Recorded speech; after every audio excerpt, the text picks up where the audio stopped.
नमस्ते साथियों, स्वाध्याय एजुकेशन पर आपका हार्दिक अभिनंदन। आज हम लोग जिस विषय के बारे में जानने जा रहे हैं वो आज के बहुत महत्वपूर्ण टॉपिक इस समय करेंट अफेयर में भी चर्चा में है। जी हाँ, मैं बात कर रहा हूँ G20 यानी ग्रुप ऑफ 20 की बात कर रहा हूँ। ग्रुप ऑफ 20 की अभी 17वीं बैठक कहाँ पर हुई, क्या आपको पता है?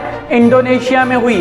मेरा एक और सवाल, क्या आप जानते हैं कि ग्रुप 20 में ट्रॉइका का मतलब क्या होता है? ट्रॉइका होता है कि जब G20 की मीटिंग किन्हीं 3 देशों में रिसेंटली होने वाली होती है, उन 3 देशों को बोलते हैं ट्रॉइका। जैसे G20 की 18वीं मीटिंग कहाँ होने वाली है?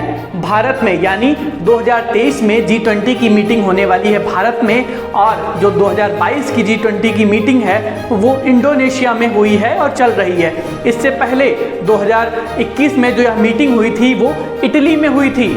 तो G20 के बारे में, G20 में कितने देश हैं क्या आपको पता है? G20 इसका नाम जरूर है लेकिन इसमें 20 देश नहीं है, क्योंकि इसमें 19 देश और एक यूरोपियन यूनियन है।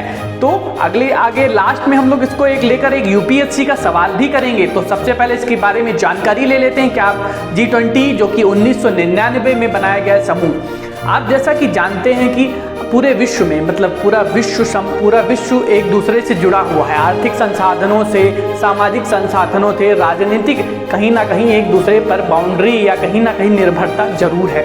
तो क्या होता है कि जब 1999 में वित्तीय संकट आता है तो जब देशों को आवश्यकता पड़ती है कि एक ऐसा समूह हो जो हम लोगों को, सारे लोगों में, मतलब उसको रेगुलेट करे, ऐसी एक समूह की मीटिंग की जाए, तो उस मीटिंग को G20 का नाम दिया गया। और इसकी पहली मीटिंग कहाँ हुई? इसकी पहली मीटिंग बर्लिन में हुई थी।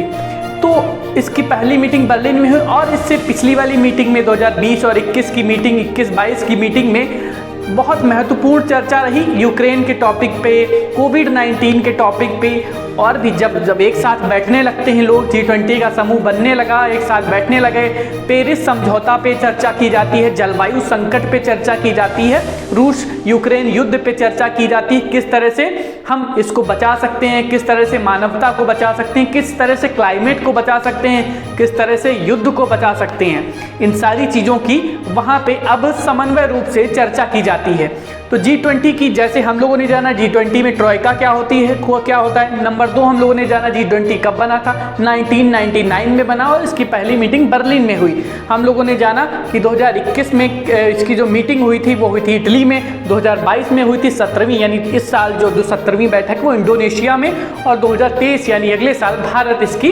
अध्यक्षता करेगा। 2023 में बहुत इंपॉर्टेंट मीटिंग इसकी होने वाली है और भारत इसमें अध्यक्षता करेगा। तो जो हम लोग इसकी ट्रिक अभी देखते हैं, ये आपको ट्रिक देख रही है किस तरह से हम लोग इसको याद करेंगे। तो गुरु जी सीता अब FCI में, तो ये एक ट्रिक है। यहाँ से सारे देश आपको दिख रहे हैं, ये आप ट्रिक याद रखिएगा। जिस तरह से आप जर्मनी, USA देख रहे हैं, जापान, इंडिया देख रहे हैं जी में, तो ये इस तरह से आप ट्रिक याद रखिएगा किस तरह से G20 की ट्रिक क्या होती है और G20 को किस तरह से हम लोग याद करेंगे। तो हम लोगों ने G20 की सारी इंफॉर्मेशन जान ली, G20 में ट्रॉइका भी जान लिया, G20 में सारी जानकारी जान ली, कौन कौन से मुद्दों पर चर्चा की जाती है और क्यों जरूरी है। क्योंकि हम लोगों ने देखा कि पूरे विश्व में कहीं ना कहीं सबकी अलग अलग वैचारिकता होती है, अलग अलग सबकी रणनीति, विचारधारा होती है। तो सबको समन्वय रूप में एक प्लेटफॉर्म पर लाने के लिए वैश्विक रूप से इसको समन्वय रूप से चर्चित किया जाता है। तो G20 की सारी जानकारी आपको अगर अच्छी लगी हो तो हमारे चैनल को लाइक करें, शेयर करें और सब्सक्राइब करें। धन्यवाद।